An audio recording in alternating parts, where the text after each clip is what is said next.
네, 반갑습니다. 감사합니다. 시작기도 바치고 하겠습니다. 성부와 성자와 성령의 이름으로 아멘. 참으로 좋으신 주님, 저희 마음을 믿음으로 채워주시고 저희의 나날들을 선행으로 채워주소서. 저희 입술에는 주님의 진리를, 저희의 행동 하나하나에는 주님의 지혜를 실어주소서. 마음의 폭풍우를 만날 때, 혼란이 내 영혼을 삼키려 할 때, 폭풍우와 혼란을 가라앉힐 수 있도록 주님께서 저의 손을 잡아주소서. 주님이 주시는 빛으로 어두움을 이기게 하시고 성령으로 충만하여 성장할 수 있도록 우리에게 힘과 용기를 주소서. 우리 주 예수 그리스도의 이름으로 비나이다. 아멘. 성부와 성자와 성령의 이름으로 아멘. 반갑습니다. 네, 저는 서울 성내동 성당에 다니고 있는 서왕석 스테파노가 아니고 마테오입니다. 스테파노는 첫 순교의 영광을 지녔는데 오늘 제가 또 첫 순교의 영광을 같이 축복을 받는 것 같습니다. 한국의 제일 큰 명절인 설을 앞두고 오늘 함께 하신 모든 분들이 영육간에 주님의 충만한 은총이 같이 하시기를 빌겠습니다. 이곳에 오기 전까지 어떤 분들이 오실까 성모님께 묵주기도를 드리면서 설레는 마음으로 왔습니다.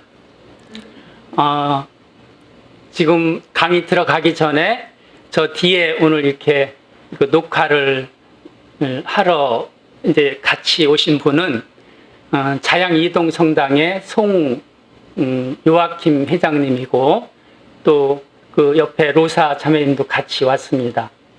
제가 녹화를 하려고 하는 이유는 저희가 같이 봉사하고 있는 봉사자 중에 한 명이 지금 이제 말기 암으로 호스피스 병동에 들어가 있습니다. 그래서 제 부족하지만 모자라는 그런 제 강의를 꼭 듣고 싶어 해서 그냥 오늘 이렇게 신뢰를 무릅쓰고 이렇게 녹화를 하게 돼 있습니다. 그리고 이제 여러 그 수도원의 그 암으로 고생하시는 수녀님들, 제가 알고 있는 분들한테도 좀 보내드리고 싶어서 오늘 녹화를 하게 됐고요. 그리고 제가 오늘 노트북을 가지고 와서 여기 이렇게 보면서 말씀을 드리는 것에 대해서 양해를 구합니다. 이따가 말씀을 드리겠지만 이제 수술을 여러 번 이렇게 전신 마취를 하고 지나다 보니까 처음 몇 년 동안에는 그런 걸 몰랐는데 지금 지나다 보니까 자꾸 기억력도 이제 없어지고 또 이렇게 무슨 말씀을 드리다가도 끊어지고, 그래서 오늘 여기 오면서 강의할 내용을 이렇게 써서 이렇게 노트북에 담아서 가지고 왔습니다. 양해를 구하고요. 올 겨울은 유난히 추운 것 같지요.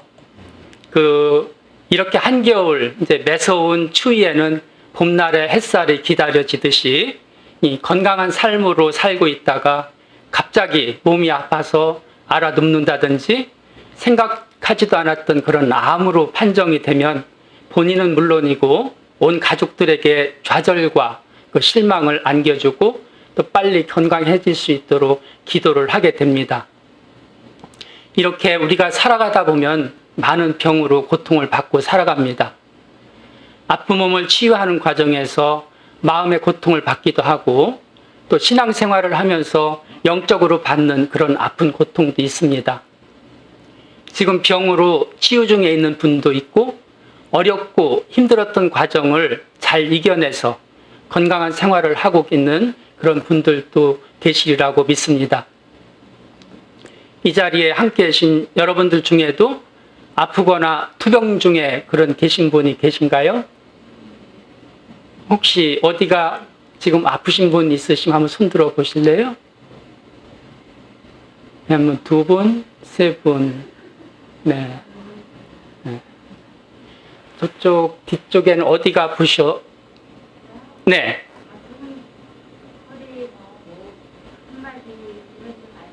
아, 관절통 쪽으로요. 네. 그리고 저쪽 뒤에. 네. 네. 아니, 거기 손 안 들으셨나요? 그 손을 안 들으셨어도 이렇게 각자가 가지고 있는 조그마한 것들이 다 있으시라고 봅니다. 이제 강의 후에 잠깐 치유 기도 시간을 갖도록 하겠습니다. 주님께 간절한 믿음으로 치유의 은총을 청하시면 좋겠습니다. 오늘 내 삶이 이토록 구차스럽고 가시밭길 투성이인데 이런 데 삶이 대체 무슨 가치와 의미가 있을까? 성당 미사에 참여해서 미사는 드리는데 미사를 봉헌하는 의미를 모르겠고 기도를 끊임없이 바치는데 왜 기도를 바쳐야 하는가? 마음속에 울리는 것이 아무것도 없는데 이렇게 신앙생활을 해도 되는 것인가? 도대체 하느님의 사랑은 어떤 것일까? 그렇게 생각하고 신앙생활을 하시는 분은 여기에 한 분도 없으시겠지요? 아무리 기도를 드려도 어디가 끝인지 알 수 없고 삶이 고달프기만 한 그런 세월 속에서 오로지 모든 것은 지나가는 이라 하고 스스로 위로를 하면서 지내온 적은 가끔 있으셨나요? 네. 제가 주일학교 교사를 할 때 사랑이 어떤 것인지 보여달라는 학생이 있었습니다. 그 학생에게 대답한 것이 아직도 제 가슴에 남아 있습니다. 자식에 대한 엄마의 사랑을 눈으로 볼 수 있을까요? 볼 수는 없지만 어머니의 생명이 다하는 그날까지 아낌없이 모든 것을 내주는 것이 바로 사랑이다라는 이야기를 해주었습니다. 왜냐하면 어머니의 사랑은 전혀 계산적이지 않고 자식을 이기겠다는 욕심이 있을 수 없습니다. 알면서도 속아주기도 하고 순수한 관심으로 늘 자식을 바라보면서 노심초사하는 것이 어머니의 사랑이지요. 관심이란 잘 아시겠지만 볼관자하고 마음심자, 바로 자식의 마음을 보는 것입니다. 문제 하나 내드릴게요. 쉬운 문제예요. 5에서 3을 빼면 얼마지요? 2 맞습니까?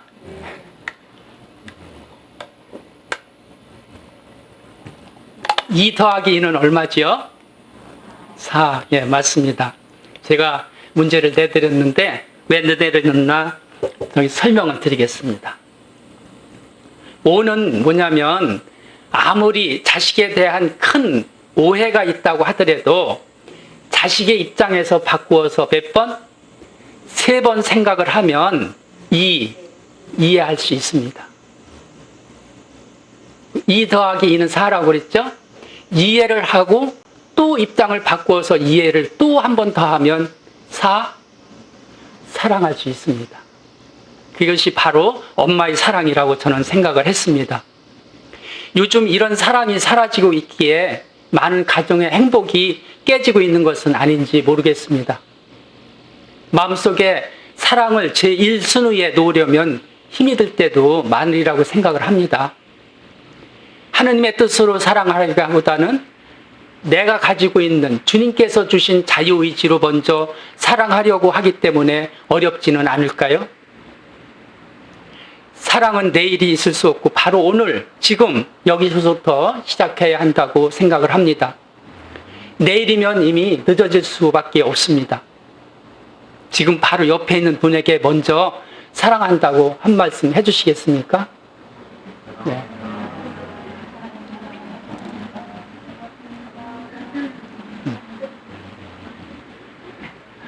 저는 사랑하기가 힘이 들 때 그런 상황이 오면 자주 무엇을 하냐면요. 성가를 불러요. 그리고 흘러간 노래도 불러요.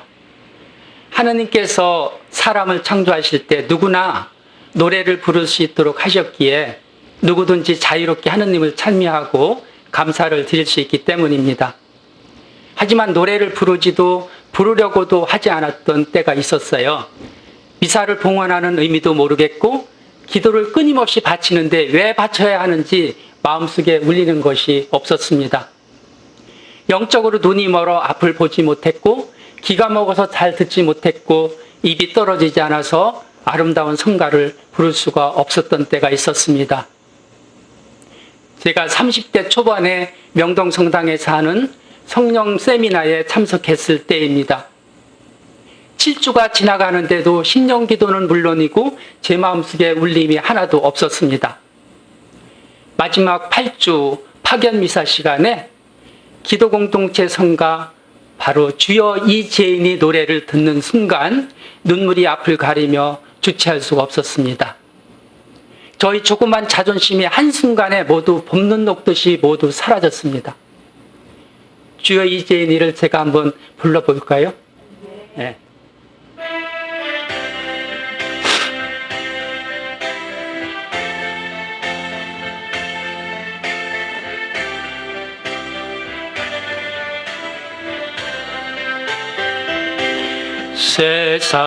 세상에서 방황할 때 나 주님을 몰랐네. 내 맘대로 고집하며 온갖 죄를 저질렀네. 예수여 이제인도 용서받을 수 있나요? 본래만도 못한 내가 용서받을 수 있나요? 아는 사람 찾아와서 나의 친구가 되어도 병든 몸과 상한 마음 위로받지 못했다오. 예수여 이제는 불쌍히 여겨주소서. 의지할 것 없는 이 몸 위로받기 원합니다. 3절을 다 같이 할게요. 이제인의 애통함을 예수께서 들으셨네. 못자국난 사랑의 손 나를 어루만지셨네. 내 주여 이제이니 다시 눈물 흘립니다. 오 내 주여 나 이제는 아무 걱정 없습니다.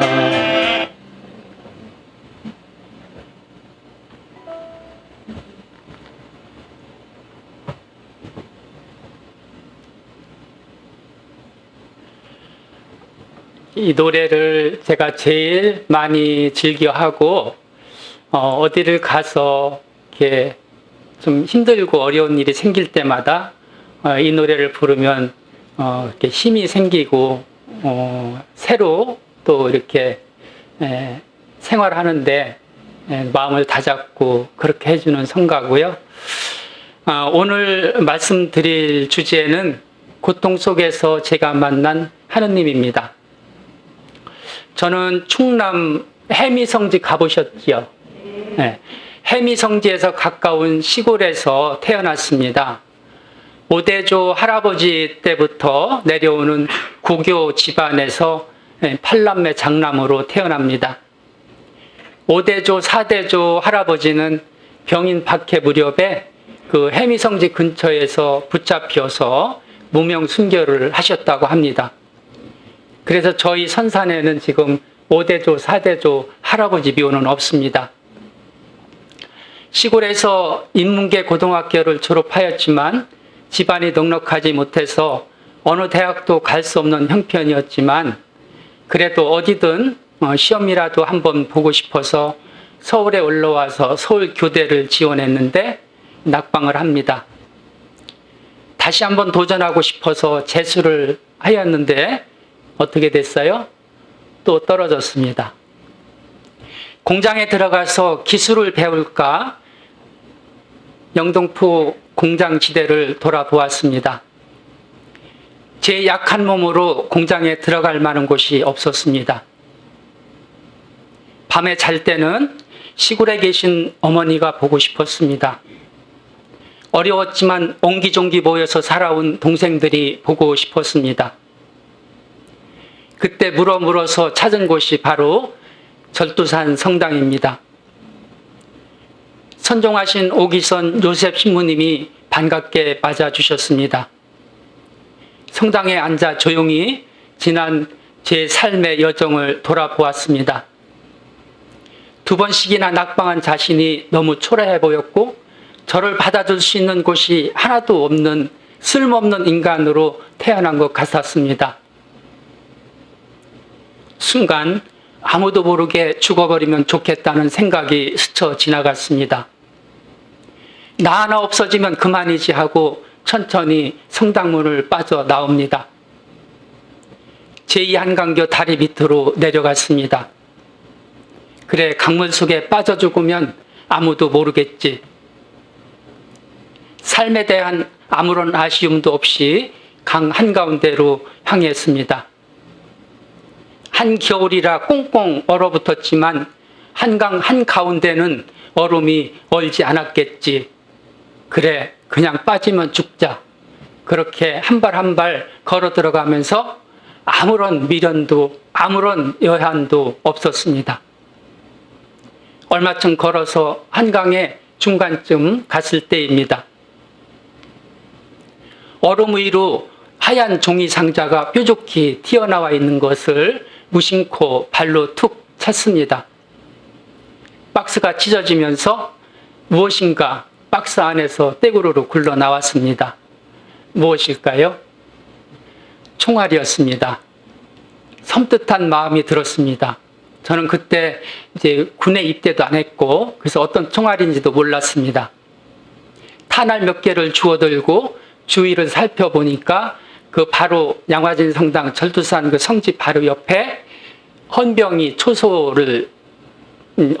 이제 초소를 거기 하나 있었어요. 거기서 이제 그때만 해도 이제 한강 그 뚝에 전부 철망이 쳐져 있고 그 보추를 서던 때였습니다. 탄알 몇 개를 집어 들고 그 초소까지 가서 신고를 했습니다. 연락처를 알려달라고 했는데 제가 연락처가 없잖아요. 절두산 성지로 얘기를 했더니 그 다음날 아침에 10시쯤 와서 만나자고 했습니다. 자살하려고 했던 마음은 어떻게 해요? 잠시 내일 10시까지는 미뤄야죠. 다음날 헌병대에서 그 찝차라고 그러지요. 차를 가지고 절두산 성당으로 와서 저를 태웠습니다. 좀 두려운 마음도 들었습니다. 혹시 얘들이 어디로 갖다 집어쳐놓는 건 아닌지. 근데 어디로 갔냐면 태계로에 있는 수도경비 사령부였습니다. 지금도 태계로 상가에 그대로 있는데요. 가서 이제 이쪽 그 접견실에 앉아 있는데 한 5분 정도 기다렸을까? 근데 아주 건장한 그리고 모자를 보니까 여기 별이 하나 붙었어요. 처음 봤습니다, 저는.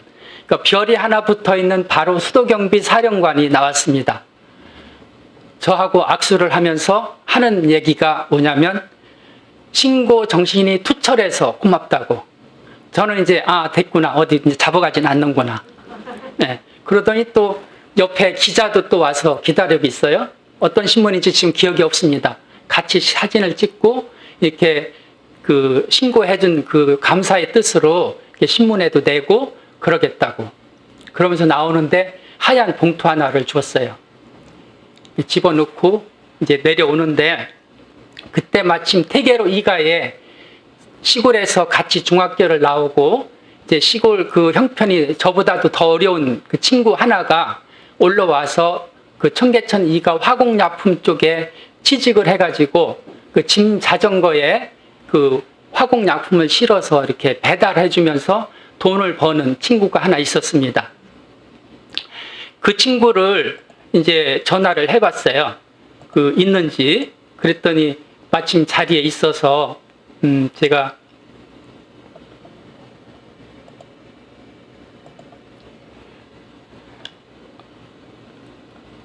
가서 만나가지고 그동안의 자초지종을 다 얘기했습니다. 2번 떨어졌고 자살하려고 했고 지금 수도경비 사령부 갔다가 왔다고.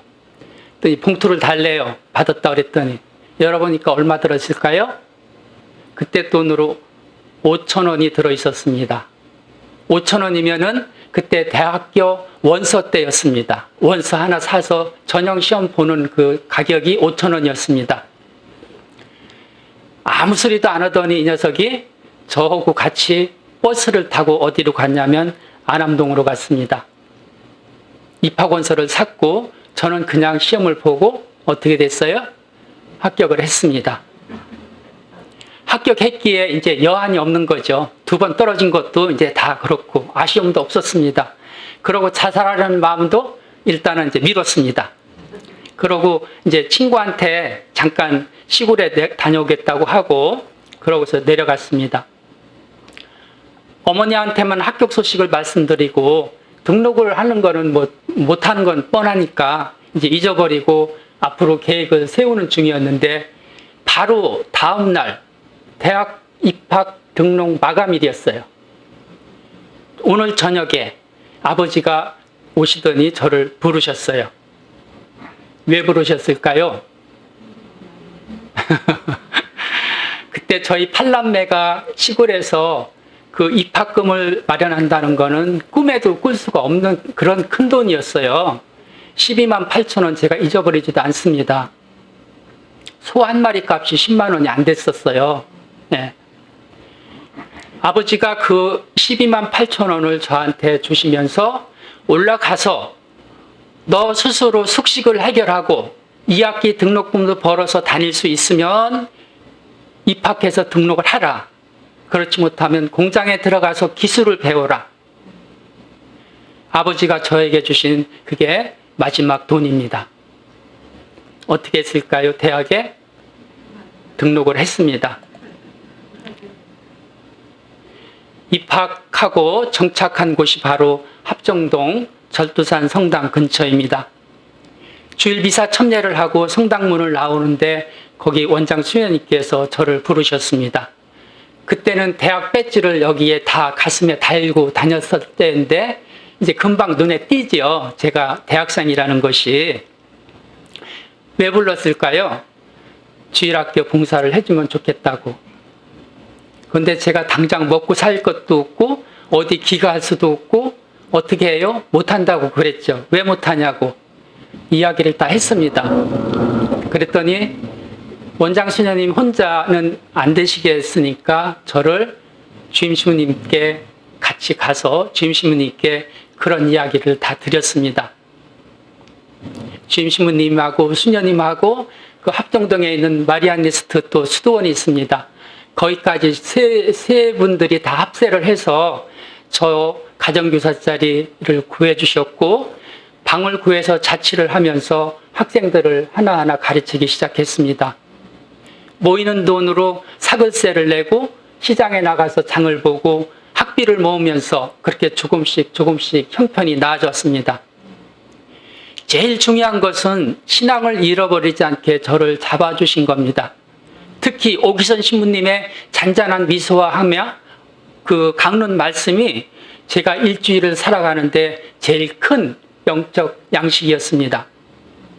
주일학교 동아리 모임을 통해서 많은 동료 교사들을 알게 되었고 교구에서 실시하는 각종 모임과 강의를 통해서 제 신앙을 키워나갔습니다.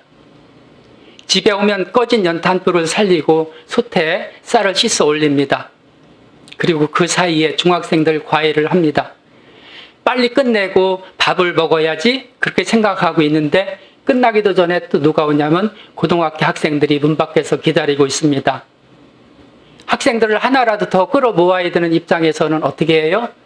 바로 시작을 해서 공부를 가르쳐야죠.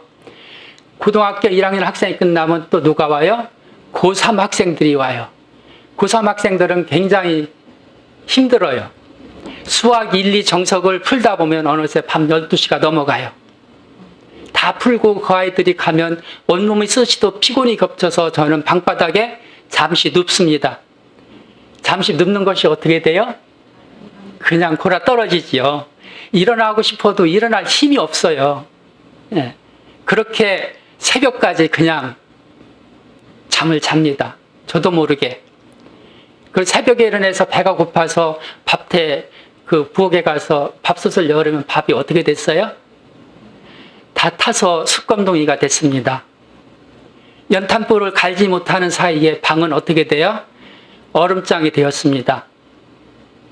이때 제가 일어설 수 있었던 큰 힘은 바로 주님께서 십자가를 지고 어디로 올라가셨어요?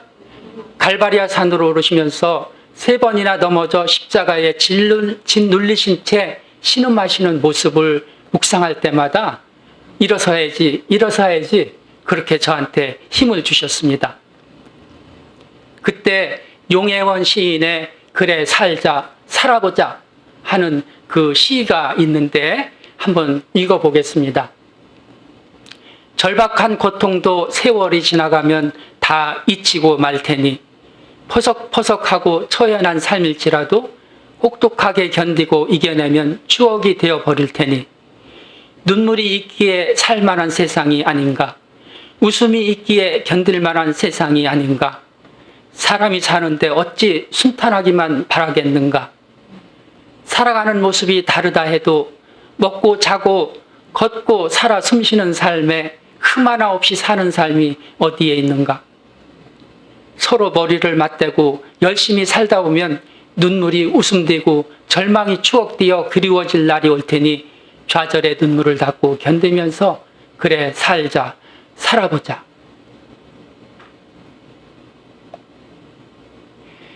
2학년까지는 견디면서 잘 마쳤습니다. 2학년 말에 몸이 좋지 않아서 잠깐 시골집에 머물러 요양을 합니다. 3학년에 이제 등록하려고 했던 모든 돈을 시골에 가보니까 시골 살림이 어때요? 어머니한테 모두 드렸습니다. 8남매가 살아가기에 급급한 형편에 저만 잘 되기 위해서 학업을 계속한다는 것이 별다른 의미가 없었기 때문입니다. 그리고 저는 군에 입대를 합니다.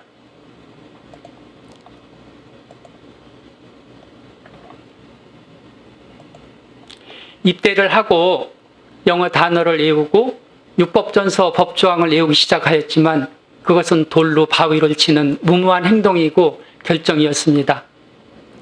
전문 법대를 나와도 잘 안 되는 사법시험을 준비한다는 것은 무리였습니다. 하루 잠을 3-4시간 자고 고시원에 있으면서 새끼 밥을 제대로 먹지 못하니까 체중이 빠지면서 아침에 세수를 할 때는 코피가 한 움큼씩 쏟아졌습니다.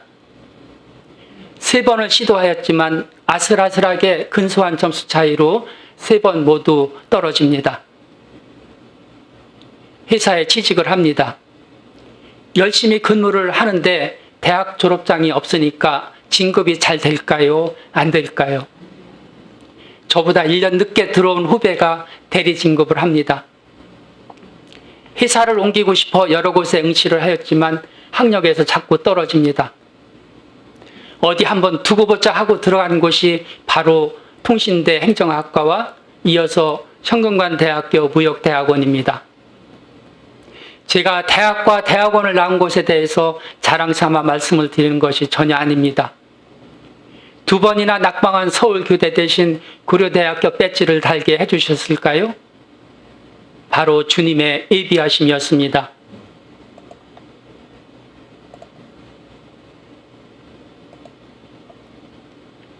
과외를 해서 제가 살아갈 생활비와 등록금을 마련하는데 연고대 학생이 아니면 과외하기가 힘이 들었기 때문입니다.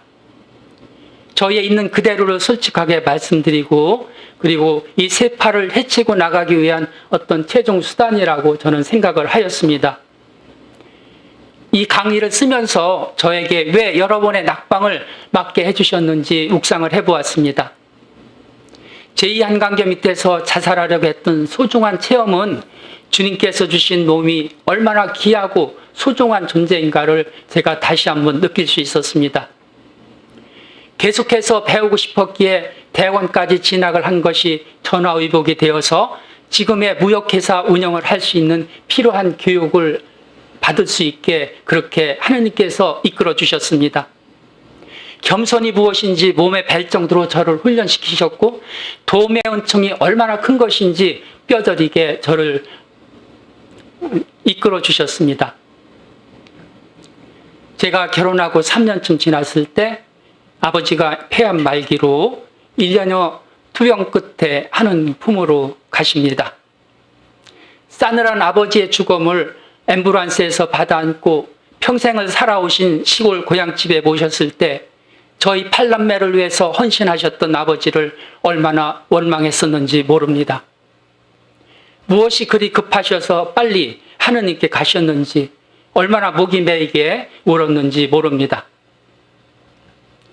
시골의 전닭과 집은 아버지 병원비로 모두 팔아서 썼기에 홀로 되신 어머니와 동생들이 제가 사는 서울의 작은 집으로 올라왔습니다.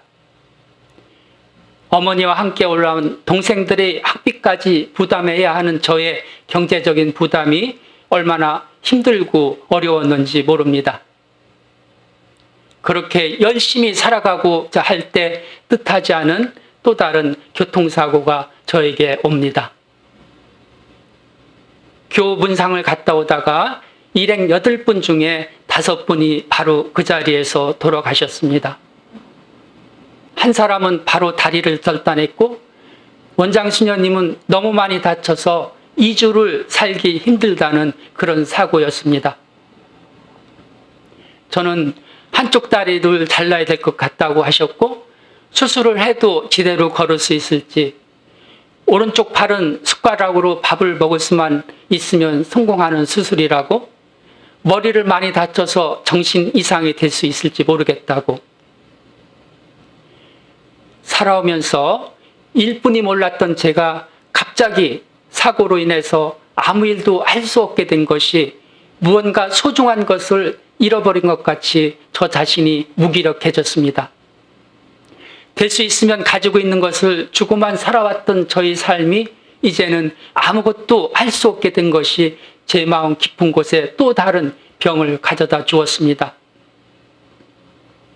11번째 수술을 한 뒤에 우울증이 왔습니다. 일을 집중해서 할 수가 없었고 불면증으로 하루에 2시간 이상 잘 수가 없어서 항상 멍하고 오랫동안 복용하는 정형외과 약이 얼마나 위장을 쓰리게 하는지 먹는 것마다 체하고 설사를 하였습니다. 이러한 것들이 모두 분노가 되어서 가만히 있어도 답답해서 저희 가슴이 머리가 터질 것만 같았습니다. 이대로 더 있다가는 숨이 막혀 죽을 것만 같았습니다. 주님께서 저를 이제는 불러가시려나 보다 생각이 되었습니다. 저 혼자 애딴 곳에 가서 그동안의 삶을 정리하고 싶었습니다. 주님께 기도를 드렸습니다. 주님, 저를 불러가시기 전에 한 달만 여유를 주시면 안 되겠습니까? 그리고 중요한 것들을 보관하는 서랍을 열고 하나씩 하나씩 정리를 하였습니다. 더 이상 정리할 것이 없을 때 제가 이 핸드폰을 열고 핸드폰 속에 있는 이름을 전부 보았습니다. 많은 사람들이 이 안에 내재되어 있었습니다. 한 분 한 분 이렇게 보면서 이분은 이렇게 나랑 살아오면서 이런 분이었구나 하고 지워나가고, 또 이런 분은 한 번 정도 보고 싶다. 또 이런 분은 한 번 정도 통화를 한번 해보고 싶다. 이제 그런 분들 이렇게 한 3일 정도로 다 이제 통화도 하고 그러면서 핸드폰에 있는 이름을 다 지웠습니다. 이제 더 이상 제 손에서 이렇게 내려놓을 것이 아무것도 없었습니다. 몇몇 옷가지를 챙겨서 사랑하는 아내와 아이들을 뒤로하고 다시는 되돌아올 수 없는 곳으로 영원히 떠나는 것 같은 마음으로 그렇게 멀리 강화도에 있는 피정의 집에서 한 달을 보냈습니다. 보이는 것이라고는 한낮의 뜨거운 햇살과 들판이었습니다.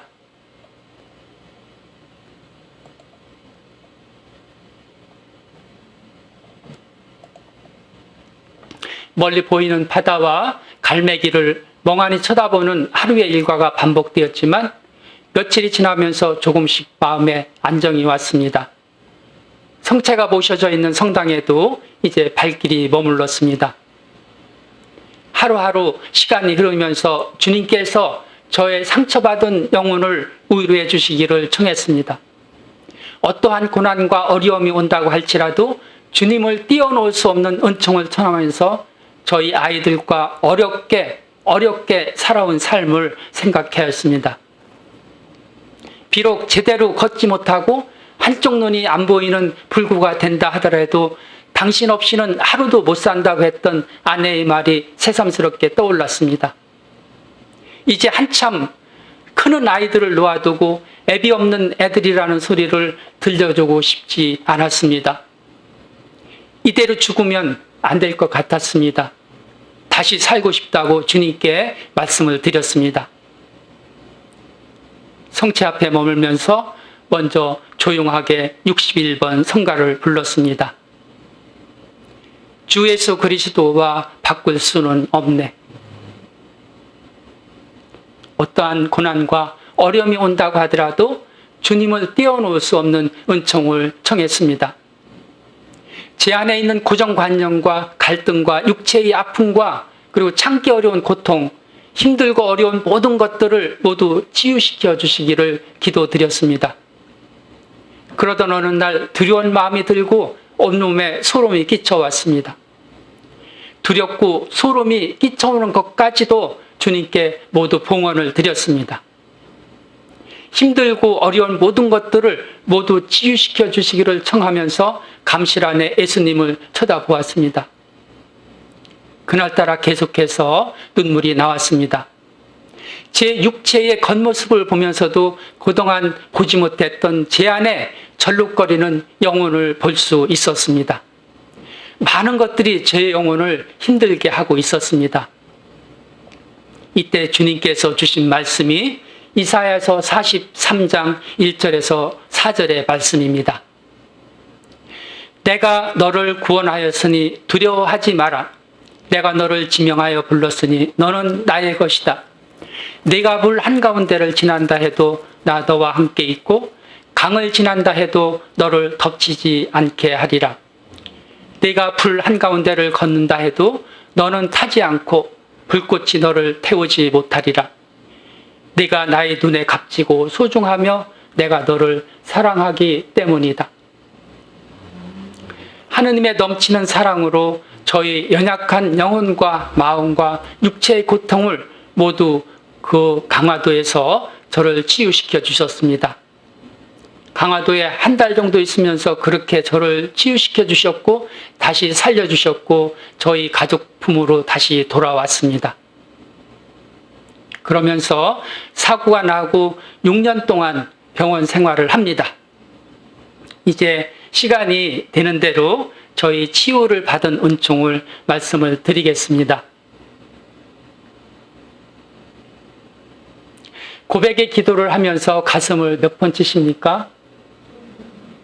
제 탓이요, 제 탓이요, 제 큰 탓이로소이다 3번 치시지요. 저는 제 손으로, 제 오른손으로 제 가슴을 10년 넘게 칠 수가 없었습니다. 여기에 지금 뼈가 없습니다. 인공관절이 들어가 있고요.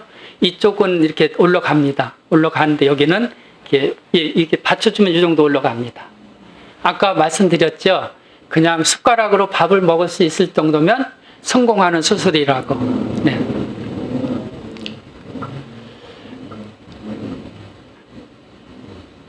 사고 전에 성한팔로, 그러니까 지금 이 인공관절이 들어있지 않은 그런 성한팔로 의미 없이 미사 때마다 가슴을 칠 때가 많았습니다. 솔직히 말씀드리면.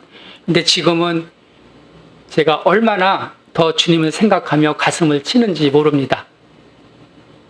제가 강원도 행성에서 조그만 텃밭을 가꾸는 3년차 주말 농부입니다.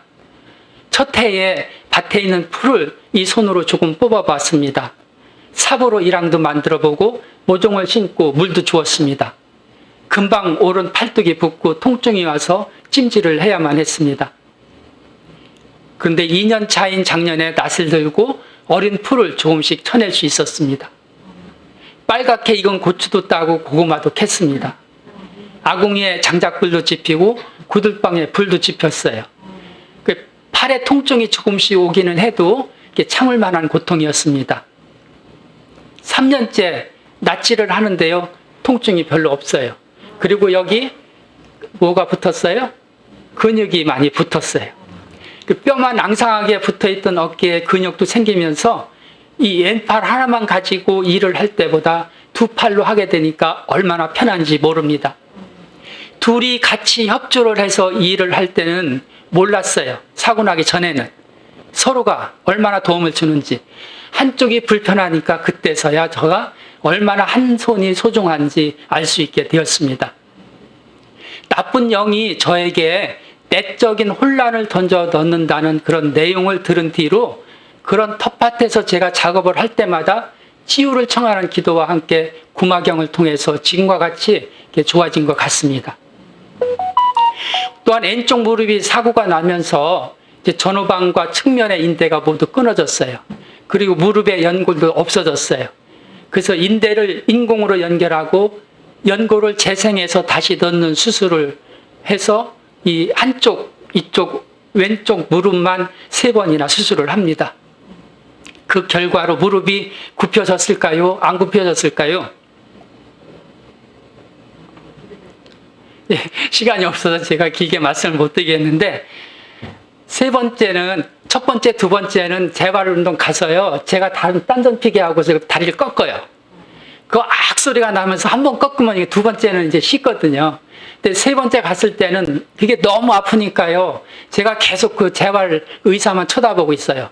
언제 꺾나 하고. 못 꺾게. 너무 아프니까. 그래서 뻗다리로 그렇게 생활을 했었어요. 작년에 고구마를 캐는데요. 큰 것들은, 그러니까 조그만 것들은 줄기 바로 밑에서 이렇게 옹기종기 붙어 있는데, 큰 거는 밑으로 아주 깊숙이 들어가 있어요. 그럼 그거는 호미로 캘 수가 없습니다. 삽으로 일단은 좀 속을 파고, 그 다음에 호미로 이제 긁어내야지 파는데, 캐는 재미에 빠져서 쇠고랑째 캐는데, 제 왼쪽 다리가 어떻게 됐어요? 펴졌어요. 다시 말씀을 드리면,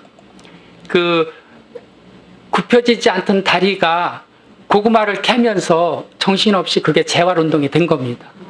네. 그래서 그 뒤로 아침에 지저귀는 맑은 새소리가 얼마나 맑고 고운지, 바람에 흔들리는 나뭇가지와 사시사철 변하는 그 계절의 변화와 풍요로움이 얼마나 저한테 삶의 의욕을 주는지, 그리고 하느님의 피조물을 통해서 저런 모습을 저한테 보여주시는 하느님께 정말로 감사한 마음이 얼마나 드는지. 배추를 300포기 심었어요. 많지요? 김장은 물론 제 아내가 하지만 바리바리 포장해서 어머니께, 양쪽 어머니 다 살아계시거든요. 어머니께 드리고, 암으로 입원해 있는 환자들한테 갖다 드리고, 혼자 사는 분들한테 조금씩 나눠줘요. 온전하지 못한 제 몸으로 농사를 지어서 이렇게 나눌 수 있다고 하는 것이 얼마나 기쁘고 가슴 벅찬 일인지 모릅니다. 귀가 잘 안 들리시는 분, 양쪽 귀 다 잘 들리십니까? 그 한 분, 네. 저는 왼쪽 귀를 3번 수술했습니다. 첫 번 수술해서 인공구막을 넣었는데 청력을 40% 잃었습니다. 세 번째는 이 귀를 싸고 있는 연골 조직이 그 바이러스 침투가 돼서 다 썩어가는 그런 무렵에 더 침투가 되면 골 이쪽으로 들어가서 위험하다고 그래서 세 번째 수술을 받을 때 제가 제일 먼저 청력을 물어봤습니다. 이비인후과 의사가 청력 그대로입니다. 변하지 않을 겁니다. 3번 다 하고 하는데 어떻게 됐어요? 청력을 다 잃었습니다. 이쪽 귀는 지금 하나도 들리지를 않습니다. 한쪽 귀로 강론 말씀을 듣기가 힘듭니다. 여러 사람들이 이야기하는 장소에서 더군다나 힘이 듭니다. 그럴수록 제 내면의 고독함과 열등감으로 대인관계도 자꾸자꾸 어려워집니다. 기도 중에 묵상을 하면서 주님께서 왜 제 한쪽 귀가 들리지 않게 하셨는지 따지고 싶었습니다. 한쪽 귀가 안 들리니 듣지 않아도 될 말은 걸러서 들으면 좋지 않겠니? 그렇게 주님께서 하시는 것 같았어요. 그런 때일수록 사도 바오로가 평생 가지고 살았던 뭐가 있었죠? 몸 안에 가시가 있었죠. 바오로 사도의 몸 안에 가시를 생각하게 됐어요. 그리고 귀가 안 들리는 농아들이 얼마나 답답할까 어느 정도 이해할 수 있는 그런 마음도 생겼습니다. 저는 가끔 제 2 손을 이렇게 가슴에 대고 저에게 이야기를 해요. 마테오, 한쪽 귀가 안 들린다고 해서 큰일이야 있겠어? 괜찮아. 괜찮아. 그렇지? 그렇게 저를 자주 안아주고 저 자신을 더 사랑하기로 그렇게 노력을 합니다. 또 다른 장애가 있는 분이라도 그 부분을 저처럼 이렇게 2 손으로 감싸 안아주시고 괜찮아, 괜찮아. 그렇게 사랑해 주시면 오히려 더 좋아지실 거를 한번 느끼실 수 있을 겁니다. 한쪽 귀가 안 들리는 장애자라고 해서 주님께서 저를 안 받아주실까요? 제가 하는 일에 대해서 이해를 못하실까요? 아니지요. 이를 통해서 주님 십자가의 고통을 묵상할 수 있는 기회를 저한테 주셨고 저에게 또 다른 사랑의 선물을 주시려고 그러신 게 아닌가 그렇게 믿었습니다. 시집을 간 딸아이가 어느 날 집에 와서 저한테 봉투를 하나 주었습니다. 아빠, 잘 안 들리는 귀를 위해서 보청기를 하면 좋겠다고. 가슴이 먹먹했습니다. 어쩌다가 제가 이렇게 되었나 싶은 생각도 들었지만 장성한 자식이 이제 아빠를 위해서 걱정을 하고 자기 생활비를 아껴서 마련한 그 정성이 고마워서 받기는 받았지만 보청기를 하고 싶은 마음이 내키지를 않았습니다. 그 돈을 어떻게 했을까요? 은행에 가서 예쁜 딸의 이름으로 통장을 만들어 넣었습니다. 언젠가 급히 돈이 필요하다고 할 때 다시 돌려주려고 말입니다. 전에는 저희 예쁜 딸이 제가 어떻게 회사를 운영하고 있는지 모르는 줄 알았습니다. 본당 사목회장으로 교구 단체장으로 항상 바쁘게 봉사하고 있는 아빠와 어쩌다 식사 한번 같이 하자고 해도 제가 시간이 없다고 하면 토라지기만 하는 줄 알았습니다.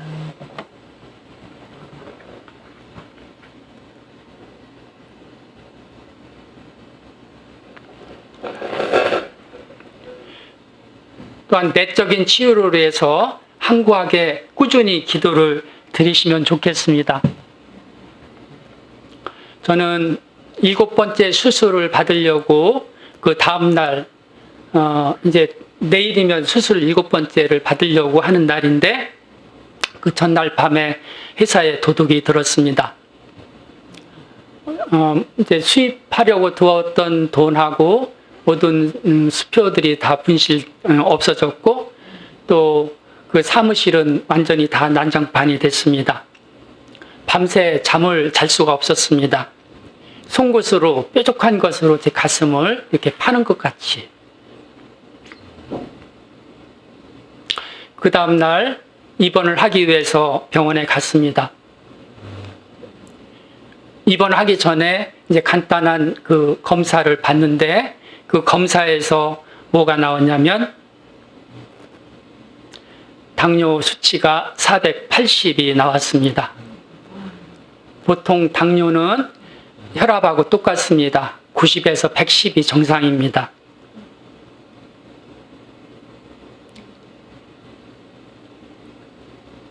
한 3주 만에 퇴원은 하였지만 제가 직접 제 몸에 인슐린 주사를 놓고 또 혈당 수치를 이렇게 하면서 이제 많은 좌절이 왔었습니다.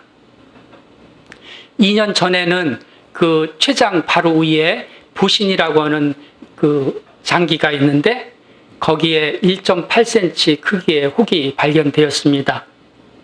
갑자기 악화되거나 암이라도 되면 어쩌나 가끔씩 걱정 아닌 걱정을 하지만 모두 주님께 맡겼습니다. 작년에는 이 목 주변 이 림프에 포도송이 같은 크기의 방울이 10개가 넘게 나타났습니다.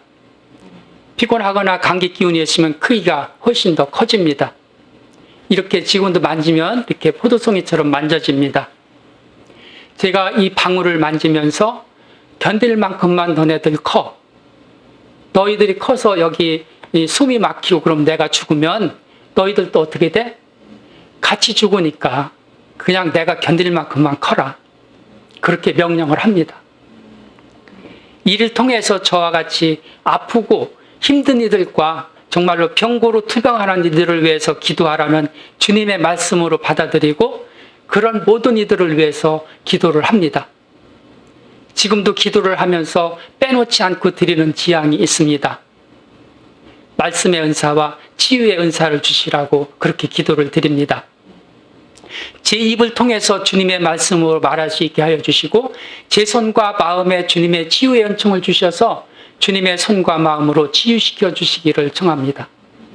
이제는 어렵고 힘들고 고통으로 고생하시는 환자들을 그냥 지나칠 수가 없습니다.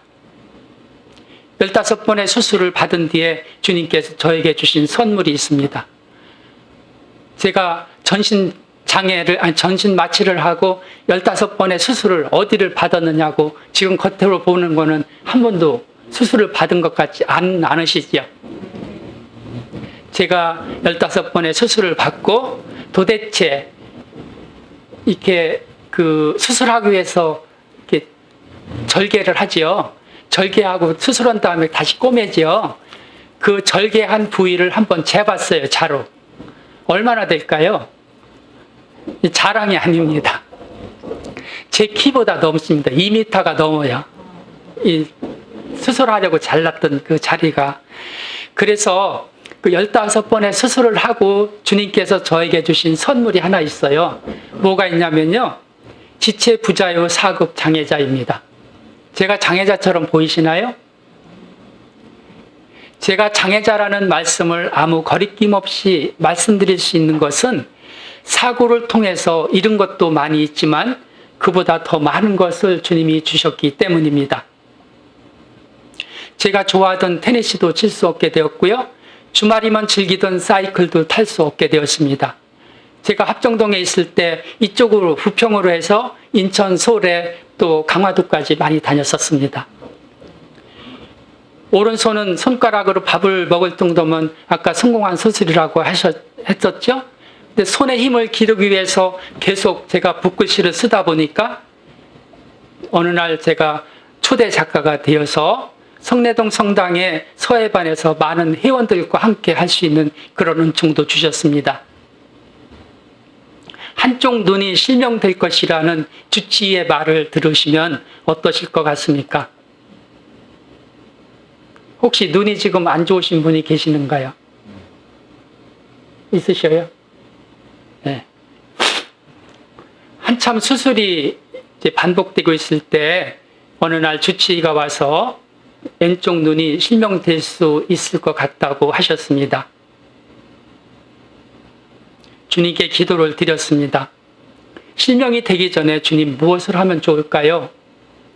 청각과 시각을 잃은 헬렌 켈러 생각나시지요? 헬렌 켈러에 볼 수 있다면, 사원만 볼 수 있다면이 생각났습니다. 설레반 선생님을 통해서 정신적으로, 지적으로 성장을 이루었을 때 쓴 내가 살아온 이야기 책을 보았습니다. 주님께 기도를 드렸습니다. 무슨 말씀이라도 듣고 싶었습니다. 신구약 성경을 한번 보면 좋겠다고 생각이 되었습니다. 그렇게 창세기에서 요한복음까지 한 번을 정독하는데 꼬박 1년이 걸렸습니다. 병원에 있는 6년 동안 매년 한 번씩 6번 정독을 하였습니다. 성경을 통해서 꿀이 많은 벌집을 발견할 수 있었습니다. 벌집만 발견한 게 아니라 벌집을 딸 수 있는 방법도 알았고, 벌집 안에 있는 꿀을 따서 맛을 보고 꿀이 얼마나 달고 맛이 있는지도 알 수 있게 해주셨습니다. 맛이 있는 꿀을 통해서 영적으로, 육체적으로, 정신적으로 지금처럼 이렇게 건강해질 수 있었습니다. 건강을 찾아갈수록 실명이 될 수 있다던 눈의 상태는 좋아졌고 더 잘 보였습니다. 이렇게 두 눈으로 아무런 불편 없이 여러분을 볼 수 있습니다. 두 발로 지금 잘 걷지 못하시는 분 계시나요? 두 발로 걷는다는 거, 여기 계신 건강한 분들은 아무 일도 아닐 수 있습니다. 휠체어에 몸을 맡겨서 제 스스로 움직일 수 없을 때 얼마나 제 두 발로 걷고 싶었는지 모릅니다. 목발을 짚고 걸으면서 아주 이딴 곳에 혼자 고립되어 있을 때처럼 그렇게 외롭고 힘이 들었습니다. 이렇게 정상적으로 걷기 위해서 많이 넘어지기도 하였습니다. 어떤 때는 무릎이 깨지고 양손에는 상처가 가실 날이 없었지만 언젠가는 주님께서 저를 불편 없이 걷게 해주시리라는 믿음 하나로 계속 연습하고 또 연습을 하였습니다. 목발을 짚고 허리를 굽혀서 세수를 하는 거요. 어쩌다 잘못해서 들고 있던 거를 땅에 떨어졌을 때 다시 줍는 거요. 그 다음에 혼자서 양말 신는 거. 또 조금 걷다가 아파서 어디에 걸터 앉았다가 다시 일어서려고 할 때 그런 일들이 저한테는 사소한 일이 아니었습니다. 저는 교통사고로 이 오른쪽 다리를 자른다고 했었습니다. 뼈가 다 부스러지고 없어서 이제 이쪽 두 개 중에서 하나는 지금 없고 하나는 이어서 이제 철심으로 박아 넣었는데요. 그러다 보니까 크기가 어때요? 양쪽 크기가 한쪽이 2.5cm 짧습니다. 근데 전인치유 피정이라고 하는 피정에 들어가서 이제 마지막 파견 미사 때 지도 신부님께서 다리나 팔 짧은 사람은 나오라고 그랬어요. 제가 제대 앞으로 나가면서 주님을 의심했습니다. 어떻게? 수술 전에 한쪽 다리는 잘라야 살 수 있다고 했는데 자르지 않고 겨우 걸어 다닐 수 있게 조치를 해놓은 다리인데 치유 피정에서 다리가 짧은 사람은 다 고쳐주신다고 나오라고 하는데 제 안에 철심도 들어있고 뼈도 없고 그런데 어떻게 길어져? 제가 그렇게 의심을 하니까 길어져요? 안 길어져요? 안 길어지죠. 근데 다른 저랑 같이 나갔던 5분들은 어떻게 됐어요? 다 길어졌어요. 길어져서 펄쩍펄쩍 끼고 박수치고 그러는데 저만 그냥 들어왔어요. 그 다음에 또 나갔어요. 그 다음에 나갈 때 어떻게 했어요? 50대 50. 50대 50이 뭐냐면 그래 고쳐주실 거면 고쳐주시고 뭐 안 고쳐주시면 말고. 그럼 고쳐져요? 안 고쳐져요? 안 고쳐지죠. 근데 세 번째 나가려니까 이제 그 다음에 매년 한 번씩 있을 텐데요. 세 번째 또 나오라고 하실 텐데 창피해서 어떻게 해요? 아, 이번에는 치유를 받아야지. 그래서 피정 들어가기 전에 한 달 전부터 매일 평일 미사를 다녔습니다. 들어가기 전에 고백성사를 보고 그리고 전능하신 주님이시기에 주님께서 하시고자만 하시면 저희 짧은 다리 하나 길어지는 것이 그렇게 어려운 일은 아니지 않는가. 그래서 지난 2번에 걸쳐서 의심을 했던 저 자신을 뉘우치고 주님께 죄송한 마음으로 고백성사를 보고 나갔어요. 어떻게 됐어요? 길어졌어요. 똑같아졌어요. 지금 양쪽 다리 같습니다. 예. 그래서 제가 지금 사고 난 지가 2002년도에 났으니까 이제 21년째인데요. 한 18년 동안은 장애인 구두를 신고 다녔어요. 한쪽 이만큼 이제 높은 구두 있잖아요. 그 장애인 구두를 어떻게 다 버렸어요. 그런데 버리기 전에 제가 의심이 들었어요. 어떤 의심? 정말로 길어졌나? 경희대 병원에 갔어요. 사진을 다시 찍었어요. 똑같아요. 사진 그 크기가. 그때서야 제가 그 의심을 버리고 믿을 수 있었어요. 아마 주님께서 저를 많이 나무라셨을 것 같아요. 지금 시간이 지금 저 시계가 맞는 거지요. 저쪽 뒤에. 지금 다 지금 말씀을 드릴 수가 없을 것 같고요.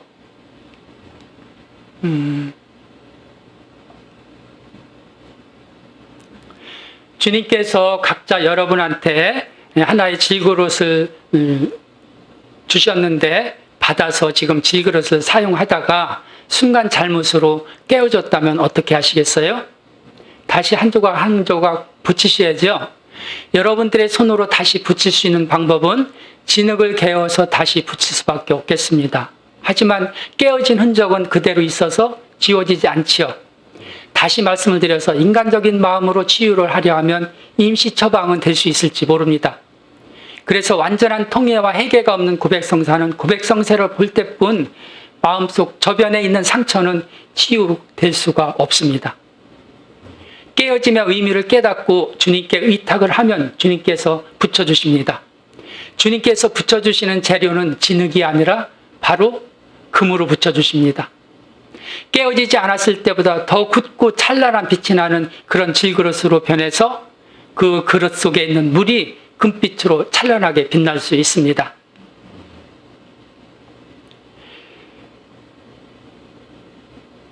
오늘 강의를 마지막으로 부탁드리고 싶은 것이 있습니다. 기도입니다. 주야 없이 성모일도로 렉시오 데비나로 묵주기도로 관상기도로 주님과 함께하고 있는데 무슨 소리냐고 반문하실 수도 있습니다. 아픔과 상처를 가지고 살아가는 이들을 이해하고 보듬는 기도가 필요합니다. 저와 같이 사고로 말기암으로 모든 것을 포기하고 주님 빨리 데려가 달라고 청하는 이들에게 희망을 주는 기도가 필요합니다. 진심으로 마음속으로부터 울려오는 하느님의 신금을 울리는 기도가 무엇보다도 필요한 때입니다. 그런 기도만이 이 세상을 변화시킬 수 있습니다. 그런 기도는 내가 아니어도 얼마든지 바칠 수 있는 사람들이 많은데 굳이 나까지 해야 하는가 하는 물음 자체는 바로 나쁜 영의 게임일 수 있습니다. 이제 다 말씀은 못 드렸지만 강의를 마치고 치유 기도를 잠깐 한 5분 정도 해도 되겠지요? 네. 치유 기도 전에 해야 할 몇 가지를 뭐 잘 알고 계시겠지만 그동안 하느님과 이웃을 거스르고 양심을 거스른 잘못은 전부 회개하고 용서를 청하시면 좋습니다. 그리고 자신의 수호천사와 하늘의 천사들에게도 도움을 청하시고 특히 성모님께 모든 것을 맡기고 도움을 청하시면 좋습니다. 그리고 자신에게 믿음의 은사와 치유의 은사를 주시도록 청하고 기도를 하시면 좋습니다. 근데 치유가 다른 사람은 다 잘 되는데 왜 안 돼? 나는 영적인 원인이 있습니다. 회개하지 않은 죄가 있거나 아직 남아있는 미움이 있거나 주님께 대한 신뢰심과 믿음이 부족하면 치유가 안 될 수 있습니다. 아직 치유의 때가 오지 않은 경우나 마귀들이 치유를 방해하고 있는 경우도 치유가 안 됩니다. 또 병자성사가 필요하거나 조화로운 생활로 건강을 관리하고 의학적 도움을 받아야 할 경우, 그런 경우도 치유가 안 될 수 있습니다. 치유 기도 후에는 어떻게 하시면 좋냐면 지금 당장 치유가 될 수도 있고 지금부터 치유가 서서히 되어 나가는 경우도 있습니다.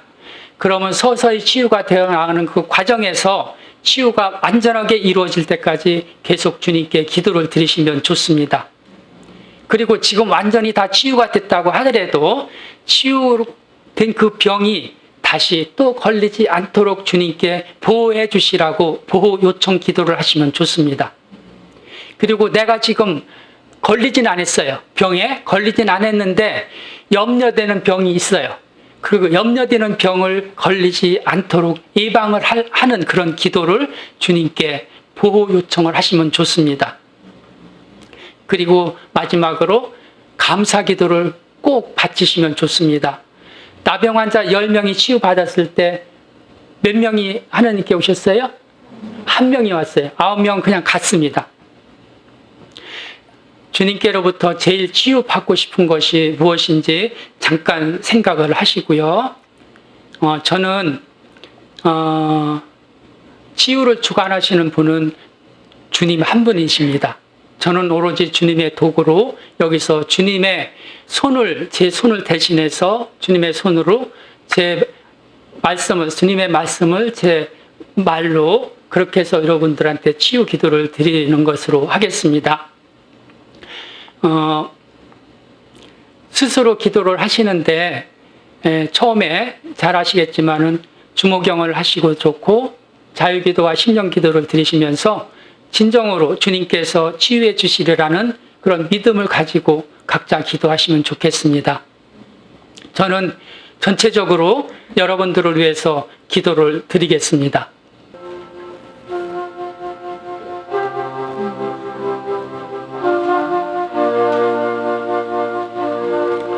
이제 각자 자기가 치유받고 싶은 것을 이제 기도하면서 하시고요. 저는 여러분들 모두를 위해서 여기서 기도드리겠습니다.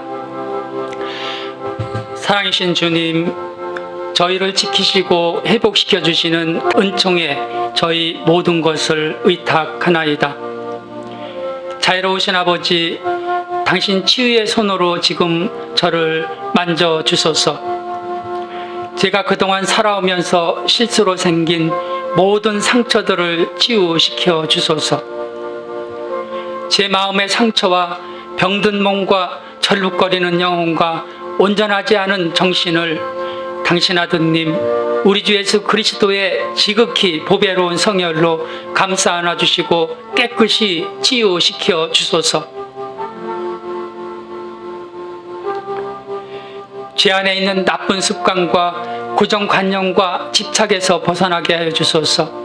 당신 사랑의 불길이 저의 온몸을 관통하여 치유하게 하시고 제 몸의 아픈 부위가 당신이 창조하신 원래의 기능대로 작동하도록 저를 새롭게 만들어 주소서.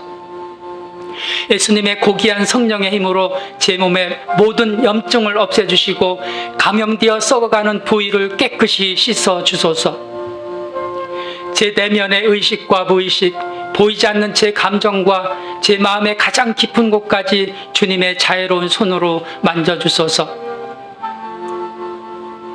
모든 것을 주관하시고 섭리하시는 주님, 부모로부터 받은 상처를 위하여 기도를 드리오니 하루빨리 연옥의 고통과 상처를 면하고 영원한 천상에 들어갈 수 있는 은총을 주시고 이 세상에서 자녀들과 풀지 못한 갈등과 영육간의 상처들을 치유시켜 주소서. 또한 부모로부터 받은 상처를 통해 주님을 모시는 신앙생활이 어렵고 가족 간의 관계에도 알게 모르게 영향을 주는 악의 세력들을 물리쳐 주시고 성실하게 주님을 모실 수 있는 은총을 내려 주소서. 그동안 저희 말과 행동으로 상대방에게 상처를 준 모든 것을 용서해 주시고 원만한 관계를 가질 수 있도록 어루만져 주소서.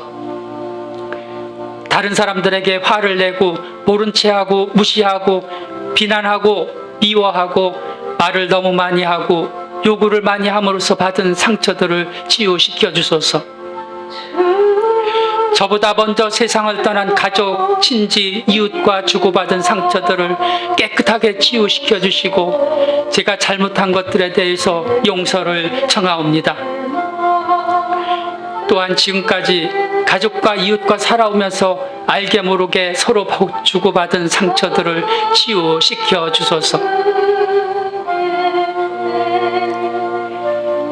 멀리 떨어져 질병으로 혹은 정신적으로 고통 중에 있는 아픈 이들도 생각하오니 주님의 손길로 그들을 깨끗이 치유시켜 주소서. 저희 안에 가지고 있는 수면 장애와 우울증과 고혈압과 당뇨, 각종 암과 알 수 없는 질병들을 깨끗이 치유시켜 주시고 지금 질병이 진행되고 있는 곳은 주님의 이름으로 묶어 주소서.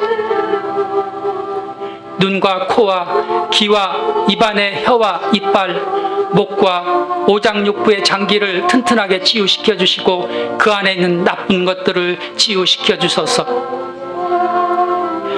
목뼈와 어깨뼈, 팔과 다리, 척추와 골반뼈, 손과 발의 모든 뼈들이 제자리로 돌아가 정상적으로 작동하게 하여 주소서.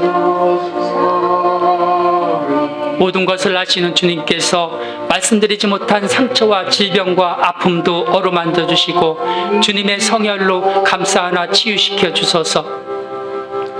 당신의 성령으로 저희를 가득 채우시어 당신의 일을 할 수 있도록 힘과 용기를 주시고 축복하여 주시길 청하옵니다.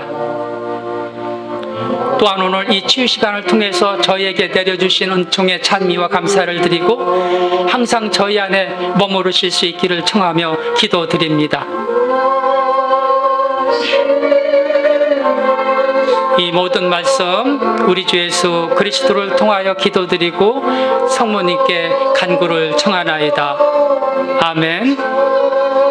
하늘의 모든 천사와 성인 성녀님, 저희를 위하여 빌어주소서.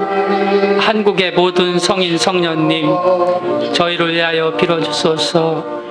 성 김대건 안드레아와 정화상 바오로와 동료 순교자들이여, 저희를 위하여 빌어주소서.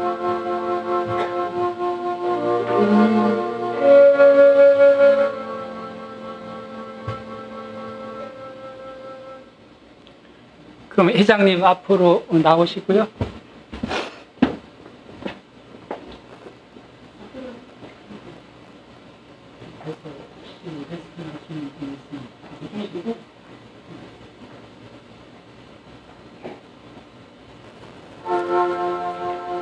잠깐만요.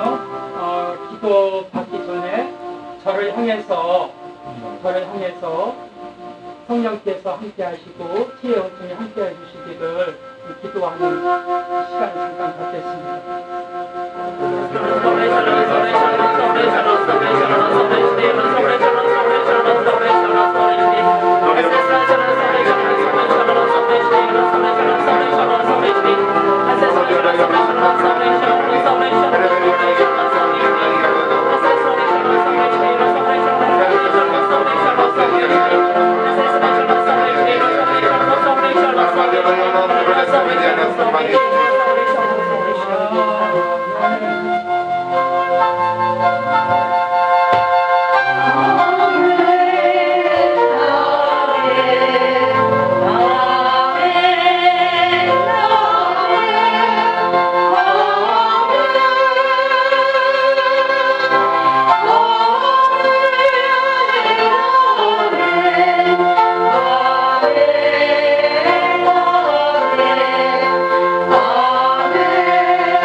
기름을 이마하고 양손에 이렇게 십자표를 그으면서 성부와 성자와 성령님께서 함께 헤어주시고 치유시켜 주시기를 할 거예요. 이 기름이 뭐냐면요, 성모님께서 아들 예수한테 첫 번째 기적을 행하신 게 어디지요? 가나의 혼인잔치지요. 가나의 혼인잔치 기념 성당에 갔을 때 거기 주교님께서 파사하신 도유할 때 쓰는 기름이에요.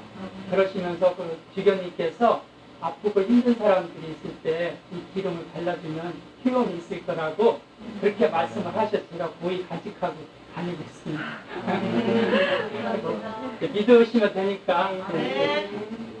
네, 이 모든 기도 우리 주 예수 그리스도의 이름을 통하여 비나이다. 아멘. 성부와 성자와 성령의 이름으로 아멘. 네. 수고하셨습니다.